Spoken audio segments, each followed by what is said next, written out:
Hello दोस्तों, आप सभी का स्वागत है हमारे चैनल शाश्वत सीजीपीएससी सिलीवाका में। देखिए, आज की हमारी क्लास आपके जो अर्थव्यवस्था वाला है ना, इंडियन जीएस में जो आपका अर्थव्यवस्था वाला सेक्शन है, ठीक, यहाँ से हम लोग करने वाले हैं और यहाँ से आपके 2 नंबर के प्रश्न आएंगे। ठीक है, इसका एक वीडियो मैंने पहले ही अपलोड कर दिया है, ये आपका दूसरा वीडियो है। ठीक है, और उसके बाद एक वीडियो मैं स्पेशली पंचवर्षीय योजना कराऊंगा, क्योंकि पंचवर्षीय योजना आपके भारत के भूगोल, वहां से भी 2 नंबर के प्रश्न बनने हैं, है ना, और अर्थशास्त्र दोनों में है। ठीक, तो देखिएगा, यहाँ का इसका पहला वीडियो आप पहले देखेंगे, उसके बाद आप इस वीडियो में आएंगे। देखिएगा, एक प्रश्न था कि राष्ट्रीय बागवानी मिशन,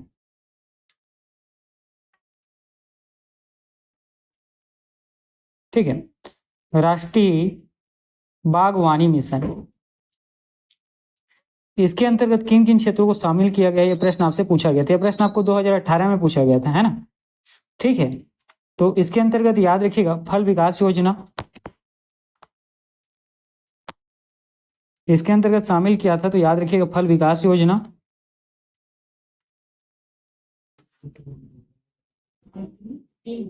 और साथ ही आपको याद रखना है, ठीक, देखिएगा, राष्ट्रीय बागवानी फसल में शामिल क्या नहीं है, तो याद रखिएगा फल विकास योजना शामिल नहीं है। लेकिन इसके अंतर्गत शामिल क्या क्या है, तो याद रखिएगा हाईटेक नर्सरी। ठीक है, हाईटेक नर्सरी मतलब जो नर्सरी है उसको क्या करना, हाईटेक हाईटेक बनाना है, उन्नत उसमें क्या, ठीक है, उन्नत या कहा जाए आपकी जो विकसित जो टेक्नोलॉजी है उसका इसमें क्या करना, प्रौद्योगिकी का इस्तेमाल करना, ये। ठीक है, दूसरा लघु नर्सरी, ठीक, दूसरा है आपका लघु नर्सरी, इसका क्या करना, निर्माण करना, विकास करना। ठीक है, और चूंकि छोटे क्षेत्रों में करने पे इसमें है ना, इसका जो है आप देख पाएंगे। ठीक है, लघु नर्सरी और हाईटेक नर्सरी दोनों में अंतर देखिएगा, यहाँ प्रौद्योगिकी का, ठीक है, बहुत अच्छे से इस्तेमाल किया जाएगा, और लघु नर्सरी जो है आपका एक बेसिक सा रहेगा। ठीक है, इसके बाद याद रखिएगा जो आपकी नर्सरी की जो व्यवस्थाएं हैं, है ना, जो फैसिलिटीज, उसको क्या करना, उसको उन्नत बनाना। ठीक है, उसको क्या करना, उन्नत बनाना। ठीक है, जो नर्सरी है उसकी जो व्यवस्थाएं हैं, ठीक है, उसको क्या करना, तो याद रखिएगा उन्नत बनाना। देखिए, राष्ट्रीय बागवानी मिशन, देखिए राष्ट्रीय बागवानी मिशन जो है, इसके अंतर्गत बेसिक आपकी नर्सरी, ठीक है, नर्सरी का विकास किस तरीके से किया जाएगा, उन सभी चीजों को इसमें शामिल किया गया है। चाहे उसको प्रौद्योगिकी के समान, है ना, टेक्नोलॉजी के से उसका विकास करना, या सामान्य जो आपके परंपरागत तरीके हैं उस तरीके से उसका विकास करना। ठीक है, या उसमें जो व्यवस्थाएं हैं उसको क्या करना, उसमें व्यवस्थाओं को बढ़ाना, व्यवस्थाओं को सुविधाजनक बनाना। ठीक, इतनी चीजें हैं। चलिए आगे बढ़ते हैं।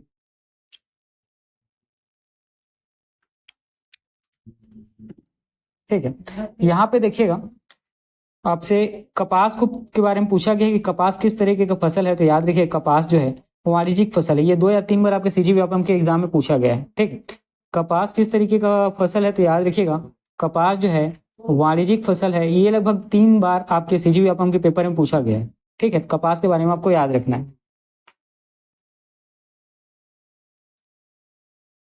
ठीक है, इसके बाद अगला आपको याद रखना है नीली क्रांति।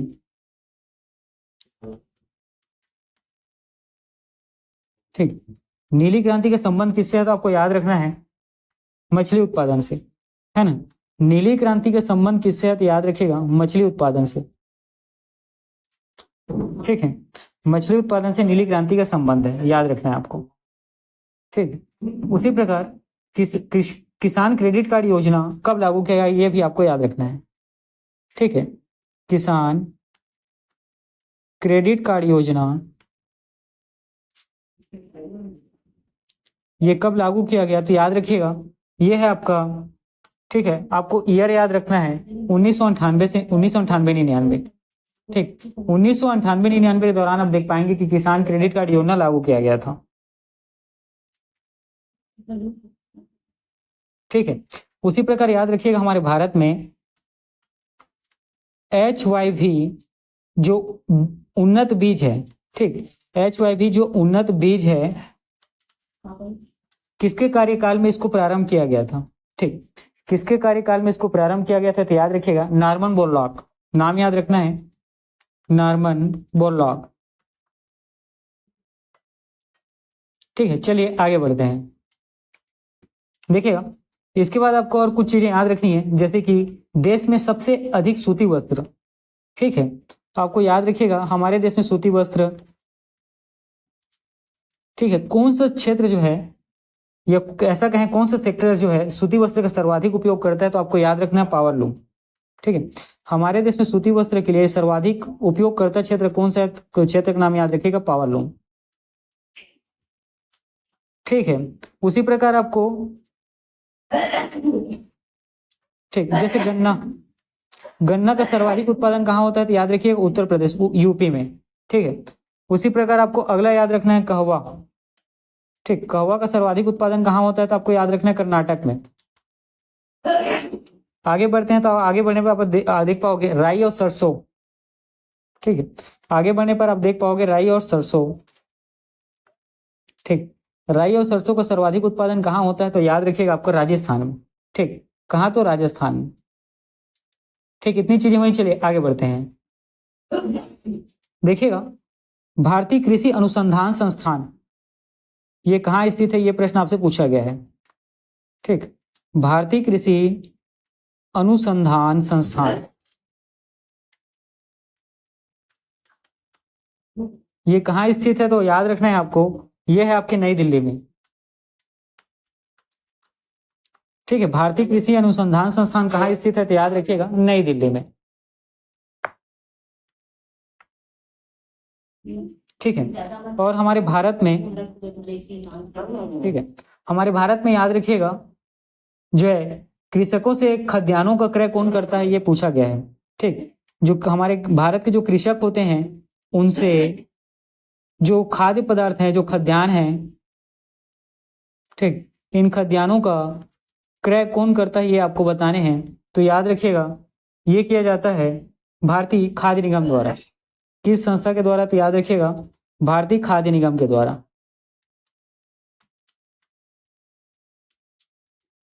ठीक, इतनी चीजें हुई, देखिएगा, चलिए आगे बढ़ते हैं। और इसमें इसके बाद अगला प्रश्न आपसे है कि रबी फसल जो है कौन सा नहीं है, ये आपको बताना है। तो हम लोग सिंपल से देखते हैं कि रबी फसल कौन कौन सा है, ये याद रखिए। गेहूं, गेहूं के बारे में क्या याद रखिएगा, रबी फसल है।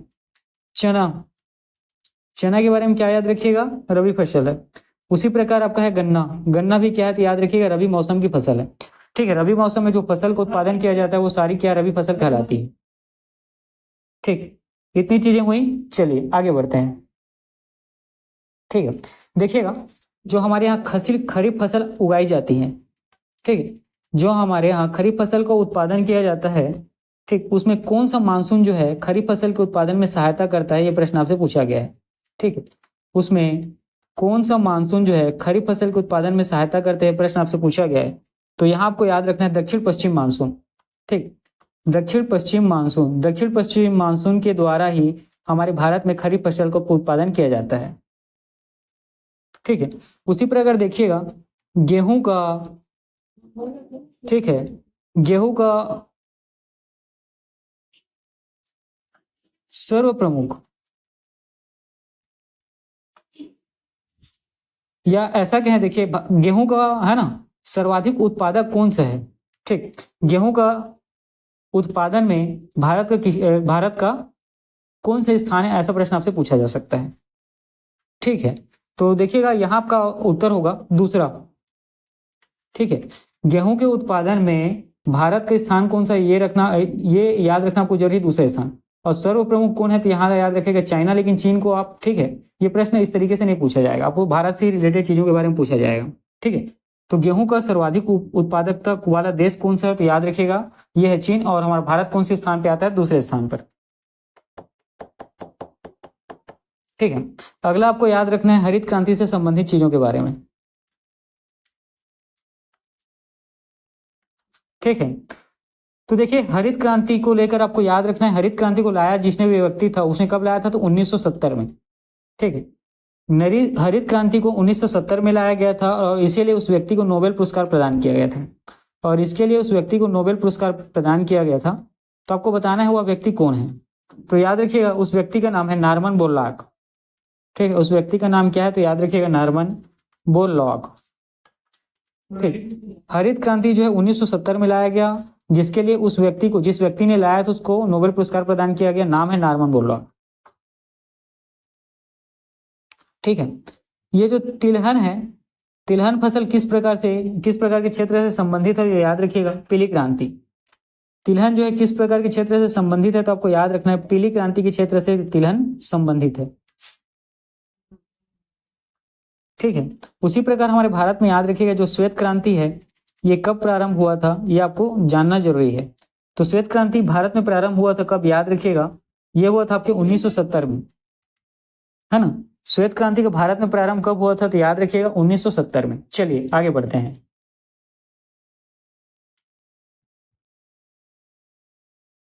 ठीक है, उसी प्रकार ऑपरेशन फ्लड,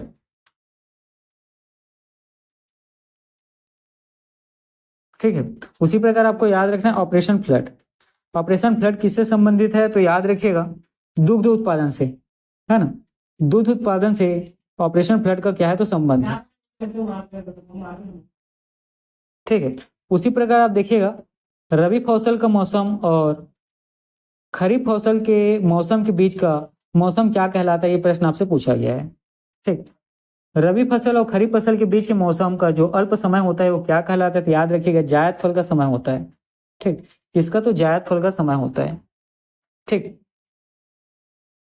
जो तरबूज खरबूज है वो किसके अंतर्गत आता है, तो याद रखिएगा आपके जायद फसल के समय का।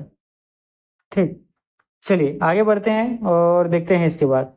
उसी प्रकार याद रखिएगा कृषि के क्षेत्र में, है ना, एमएसपी, मिनिमम सपोर्ट प्राइस, जिसको आप लोग क्या कहते हैं, न्यूनतम समर्थित मूल्य, ये किस वर्ष घोषित किया गया। कृषि के क्षेत्र में एमएसपी कब घोषित किया गया था, तो याद रखिएगा उस ईयर को 1965 में। कृषि के क्षेत्र में एमएसपी जो है 1965 में घोषित किया गया था। ठीक है, उसी प्रकार एक शब्द आप सुनते होंगे सीमांत किसान। ठीक, सीमांत किसान का मतलब क्या होता है, तो याद रखिएगा, ठीक है, ऐसा किसान जिसके पास भूमि जो है 2.5 एकड़ होती है। ठीक है, ऐसा किसान जिसके पास 2.5 एकड़ तक की क्या होती है, भूमि होती है, इस तरीके के किसान को क्या कहते हैं, तो सीमांत किसान कहते हैं। ठीक है, उसी प्रकार बागवानी फसल के अंतर्गत किन चीजों को शामिल किया गया है, तो वो भी हम लोग देख लेते हैं। ठीक, बागवानी फसल के अंतर्गत आपको याद रखना है फल को शामिल किया गया है। ठीक है, पुष्प को शामिल किया गया है, और आपके जो सब्जी हैं उनको बागवानी फसल के अंतर्गत शामिल किया गया है। ठीक, चलिए आगे बढ़ते हैं। ठीक, उसी प्रकार एक प्रश्न आपको आया था, ये 2019 में पूछा गया है कि सिंचाई जो है अर्थव्यवस्था के कौन से क्षेत्र से संबंध रखता है, तो याद रखिएगा कृषि क्षेत्र से। ठीक, सिंचाई का जो है संबंध अर्थव्यवस्था के किस क्षेत्र से है, तो कृषि क्षेत्र से। उसी प्रकार आपकी है भूरी क्रांति, भूरी क्रांति का संबंध किस क्षेत्र से, तो याद रखिएगा खाद के उत्पादन से। ठीक, भूरी क्रांति का संबंध किससे है, तो आपको याद रखना है खाद उत्पादन से।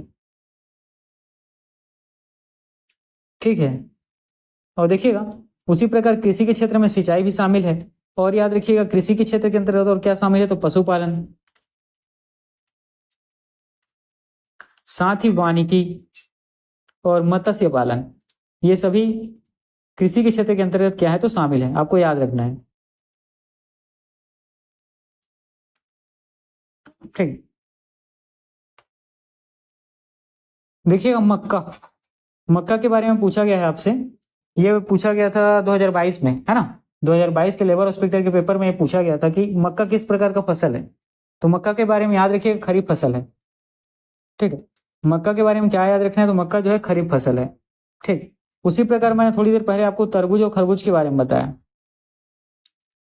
ठीक है, तरबूज और खरबूज के बारे में थोड़ी देर पहले मैंने आपको बताया था।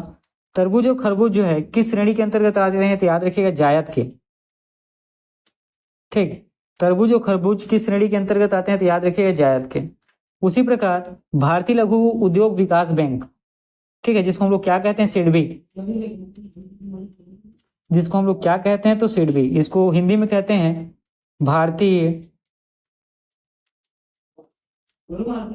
लघु उद्योग विकास बैंक। ठीक है, इसका मुख्यालय कहाँ है, तो आपको याद रखना है लखनऊ में। ठीक है, सिडबी का मुख्यालय कहाँ है, तो याद रखिएगा लखनऊ में। इंपॉर्टेंट है ना, ये प्रश्न पूछा जा सकता है ना, इंपॉर्टेंट प्रश्न है ये। चलिए आगे बढ़ते हैं।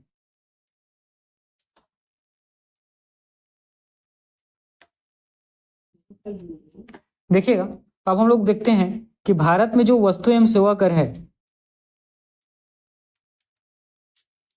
भारत में वस्तु एवं सेवा कर है, इसके अंतर्गत कितने दरों को शामिल किया गया है? तो याद रखिएगा इसके अंतर्गत 4 दरों को शामिल किया गया है। ठीक, वस्तु एवं सेवा कर में कितने दरों को शामिल किया गया है? तो 4 दरों को।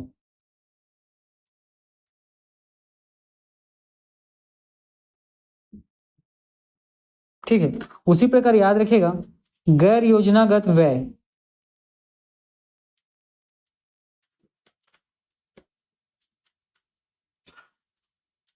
इसके अंतर्गत सबसे बड़ा मद इसके अंतर्गत सबसे बड़ा मद वाला क्षेत्र कौन सा है? तो इसके अंतर्गत आपको याद रखना है ब्याज भुगतान। ठीक है, इसके अंतर्गत आपको क्या याद रखना है? तो ब्याज भुगतान। ठीक है, उसी प्रकार एक चीज याद रखना है एक्सक्लूसिव इकोनॉमिक जोन, एक्सक्लूसिव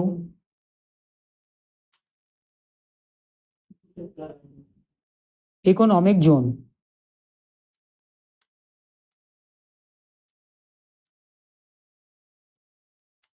ठीक है, एक्सक्लूसिव इकोनॉमिक जोन ये होता क्या है? तो याद रखिएगा ये 200 नॉटिक किसी भी है ना, किसी भी देश का जो है, सभी देशों को अपना क्या होता है? एक्सक्लूसिव इकोनॉमिक जोन होता है, जो उसके, ठीक है, जो उसके देखिएगा जो टेरिटोरियल एरिया है, ठीक है, जो उसका जो उस देश का टेरिटोरियल एरिया है उसमें 200 नाटिकल की दूरी तक होता है।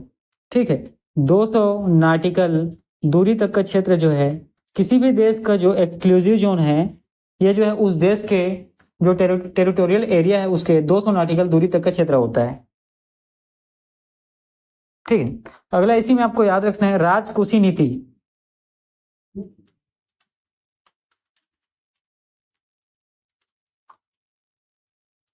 ठीक है, राजकोषीय नीति को निरूपित कौन करता है? तो याद रखिएगा वित्त मंत्रालय। ठीक है, राजकोषीय नीति को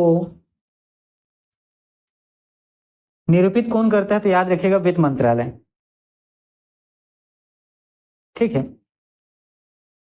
उसी प्रकार एक वैट आप सुने होंगे, वीएटी, इसको हम लोग बोलते हैं वैट। ठीक, ये कहाँ लगाया जाता है? तो याद रखिएगा उत्पादन एवं उपभोग के प्रत्येक चरण पर। वैट जो है उत्पादन और उपभोग के प्रत्येक चरण पर लगाया जाता है, याद रखिएगा।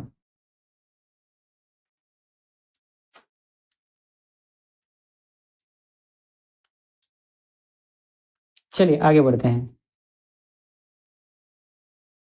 उसी प्रकार जो है हमारे देश का आर्थिक सर्वेक्षण जो है जारी किया जाता है, तो आर्थिक सर्वेक्षण जारी करने वाली संस्था कौन सी है ये आपको बताने हैं। तो यहाँ पर याद रखिएगा वित्त मंत्रालय। ठीक है, आर्थिक सर्वेक्षण जारी कौन करता है? तो याद रखिएगा वित्त मंत्रालय के द्वारा किया जाता है। ठीक है, उसी प्रकार आपको याद रखना है जो वैट के बारे में मैंने आपको पहले बताया किस प्रकार का कर है, तो अप्रत्यक्ष कर है। ठीक है, वैट जो है किस प्रकार का कर है? तो यहाँ पर आपको याद रखना है अप्रत्यक्ष कर है। ठीक है, और इसके बाद आपको कुछ चीजें और याद रखनी है, जैसे कि आय का वितरण मापा जाता है कैसे। ठीक है, आय का जो वितरण है ये किस तरीके से मापा जाता है, ये प्रश्न आपसे पूछेगा, तो याद रखिएगा लॉरेंज वक्र से। आय का वितरण जो है लॉरेंज वक्र से मापा जाता है ना, लॉरेंज वक्र से मापा जाता है।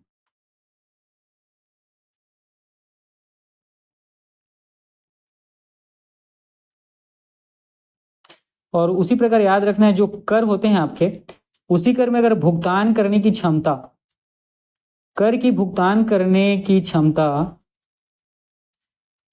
ये क्या कहलाती है? तो याद रखिएगा प्रगतिशील कर।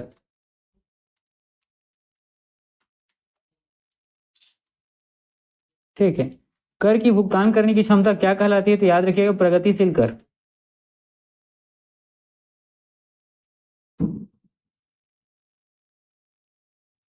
ठीक है, अगला हम लोग देखते हैं जैसे कि कुछ अप्रत्यक्ष कर।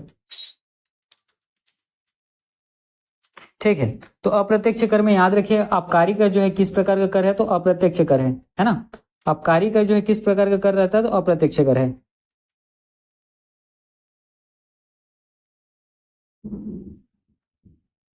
ठीक है, उसी प्रकार प्रत्यक्ष कर के बारे में आपको याद रखना है कि प्रत्यक्ष कर जो है किस प्रकार का कर है? तो याद रखिएगा प्रत्यक्ष कर जो है संपत्ति कर होता है ना। प्रत्यक्ष कर किस प्रकार का कर है? तो याद रखना इंपॉर्टेंट है, संपत्ति कर होता है। उसी प्रकार हमारी भारतीय अर्थव्यवस्था में वस्तुओं का जो हम लोग आयात और निर्यात करते हैं, तो वस्तुओं का आयात और निर्यात का संतुलन क्या कहलाता है, ये प्रश्न आपसे पूछा जाएगा।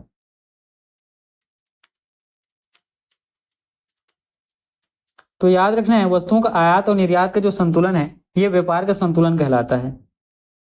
क्या? तो व्यापार का संतुलन कहलाता है।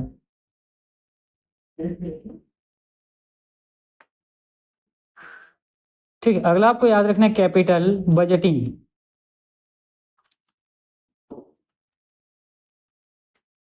ठीक, कैपिटल बजटिंग किससे संबंधित है? तो यहां से आपको याद रखना है दीर्घकालिक परिसंपत्तियों से। ठीक, कैपिटल बजटिंग किससे संबंधित है? तो याद रखिएगा दीर्घकालिक परिसंपत्तियों से।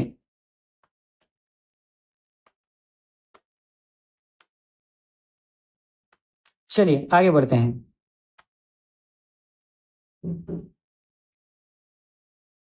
ठीक है, जैसे कि आपसे पूछा जाएगा वर्तमान में भारत में कौन सी पंचवर्षीय योजना चल रही है, तो इसका उत्तर है भारत में वर्तमान में कोई पंचवर्षीय योजना नहीं चल रही है, याद रखना है। ठीक है, उसी प्रकार प्रथम पंचवर्षीय योजना, तो प्रथम पंचवर्षीय योजना का उद्देश्य क्या था? तो यहां पर आपको याद रखना है प्रथम पंचवर्षीय योजना का उद्देश्य था कृषि पर ध्यान केंद्रित करना। ठीक है, कृषि पर ध्यान क्या करना? केंद्रित करना। साथ ही तीव्र गति से औद्योगिकरण करना।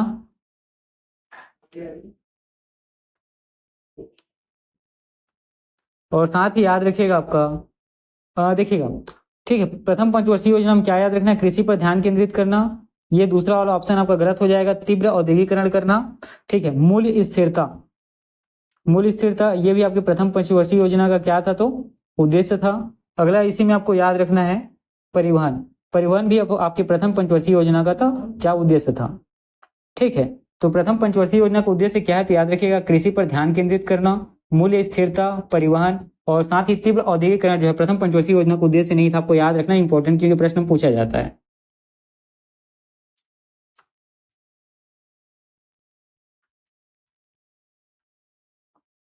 ठीक है, उसी प्रकार याद रखिएगा हमारे देश में स्वतंत्रता के बाद, ठीक है, हमारे देश में स्वतंत्रता के बाद जो सिंचाई और उद्योग क्षेत्र है,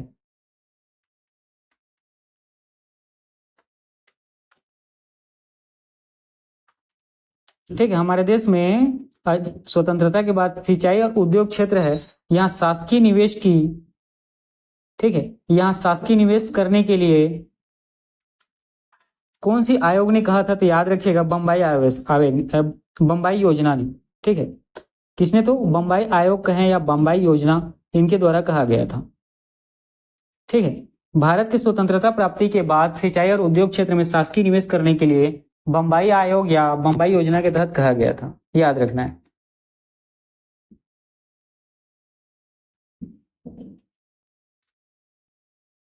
ठीक है, और योजना आयोग के बारे में क्या याद रखना है? तो योजना आयोग जो वर्तमान में क्या कर दिया गया है? समाप्त कर दिया गया है।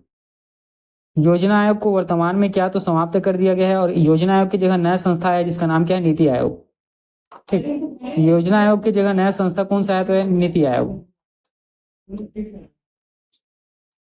ठीक है, चलिए देखते हैं। उसी प्रकार आपका जब दूसरी पंचवर्षीय योजना होगा, ठीक है, तो दूसरी पंचवर्षीय योजना को तैयार किसके द्वारा किया गया था, यह प्रश्न आपसे पूछा जाएगा। तो नाम याद रखना है आपको, पीसी महालबो, ठीक है, पीसी महालनोबिस।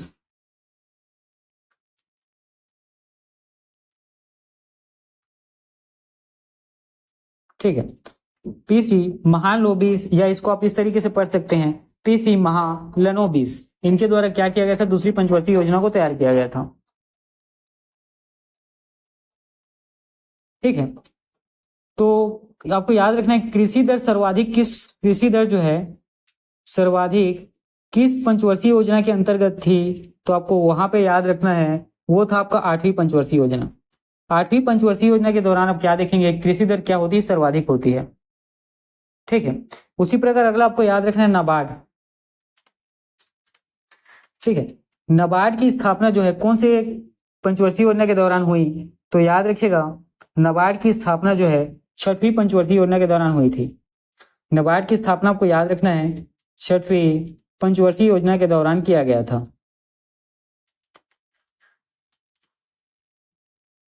ठीक है, उसी प्रकार आपको सबसे क्या याद है, 12वें और अंतिम पंचवर्षीय योजना का समय कौन सा था, ये याद रखना है। ठीक, 12वें या अंतिम पंचवर्षीय योजना का समय कौन सा था, ये था आपका 2012-17।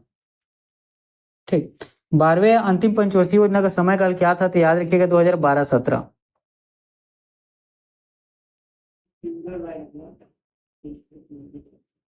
ठीक है, उसी प्रकार याद रखिएगा जो आपका चौथा पंचवर्षीय योजना है, ठीक, जो चतुर्थ पंचवर्षीय योजना है,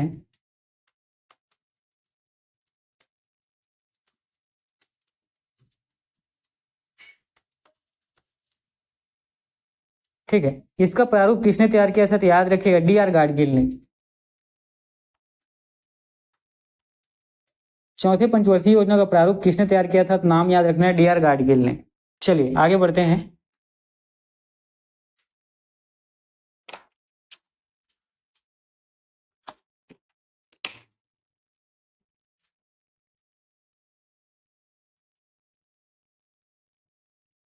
उसी प्रकार आपको याद रखना है द्वितीय पंचवर्षीय योजना के समय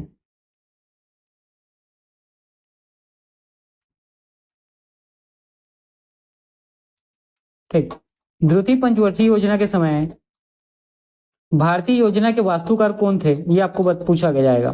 ठीक, भारतीय योजना के वास्तुकार कौन थे, ये प्रश्न आपसे पूछा जाएगा। तो यहां पर आपको याद रखना है नाम पीसी महालनोबिस जी का, है ना, पीसी महालनोबिस जी का। ठीक है, द्वितीय पंचवर्षीय योजना के दौरान भारतीय योजना का वास्तुकार कौन था, तो याद रखना है पीसी महालनोबिस। ठीक है, उसी प्रकार अगला आपको याद रखना है कि गांधीवादी योजना ये किसने तैयार की थी, तो यहां पर आपको याद रखना है नाम श्रीमन नारायण अग्रवाल। गांधीवादी योजना किसने तैयार की थी, नाम याद रखना है श्रीमन नारायण अग्रवाल। श्रीमान नारायण अग्रवाल जी के द्वारा गांधी योजना तैयार किया गया था, है ना। देखिएगा गांधीवादी योजना किसके द्वारा तैयार किया गया था, तो नाम याद रखना है श्रीमान नारायण अग्रवाल जी के द्वारा। ठीक, उसी प्रकार याद रखिएगा बॉम्बे प्लान ये किसने तैयार किया था, तो याद रखिएगा जॉन मथाई। बॉम्बे प्लान किसने तैयार किया था, तो नाम याद रखना है जॉन मथाई का। उसी प्रकार यहाँ पे गांधीवादी योजना किसने तैयार किया था, तो याद रखिएगा श्रीमन नारायण अग्रवाल ने। ठीक है, चलिए, और अगला है आपका हिंदू वृद्धि दर। ठीक, हिंदू वृद्धि दर को प्रतिपादित किसने किया, तो यहां पर आपको नाम याद रखना है राजकृष्ण। ठीक, राजकृष्ण के द्वारा हिंदू वृद्धि दर को क्या किया गया, तो प्रतिपादित किया गया। ठीक है, आपको याद रखना है जो राष्ट्रीय विकास परिषद है, ठीक है, जो हमारे राष्ट्रीय विकास परिषद है,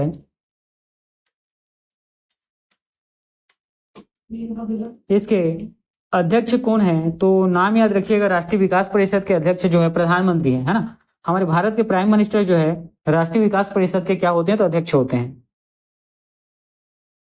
ठीक है, अगला प्रश्न देखिए, नीति आयोग ने किसको प्रतिस्थापित किया, या नीति आयोग कौन सी संस्था के जगह में आया है, तो उसका नाम क्या है, तो योजना आयोग। याद रखना इंपॉर्टेंट है।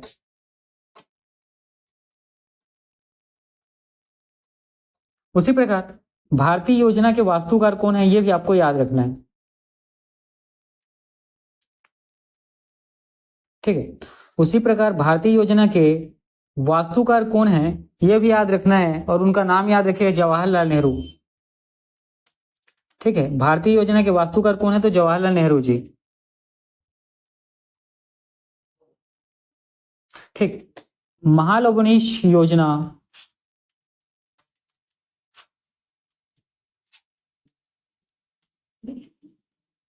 इनका कालक्रम आपसे पूछा जाएगा तो याद रखिएगा 1956 से 61।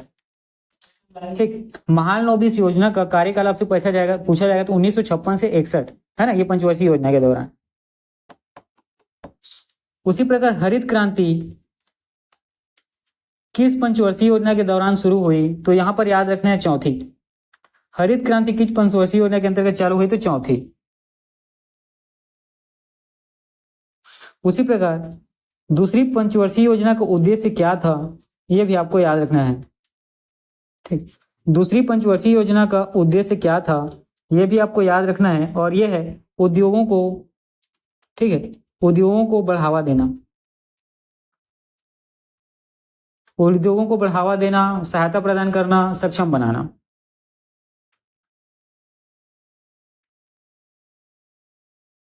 उसी प्रकार बात करते हैं प्रथम पंचवर्षीय योजना की।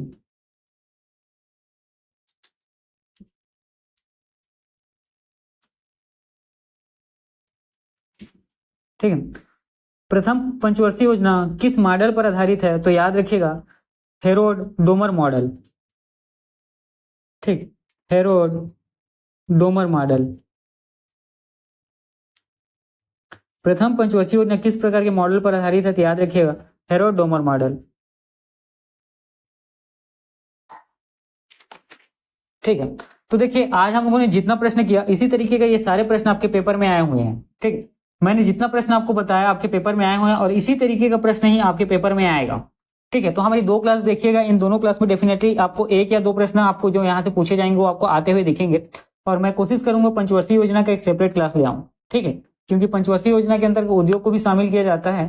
ठीक है, और पंचवर्षीय योजना जो है आपके अर्थशास्त्र में, भूगोल दोनों में शामिल है, और पंचवर्षीय योजना जब हम पढ़ेंगे तो उद्योग को भी पढ़ेंगे, और भारत के उद्योग आपके सिलेबस में है।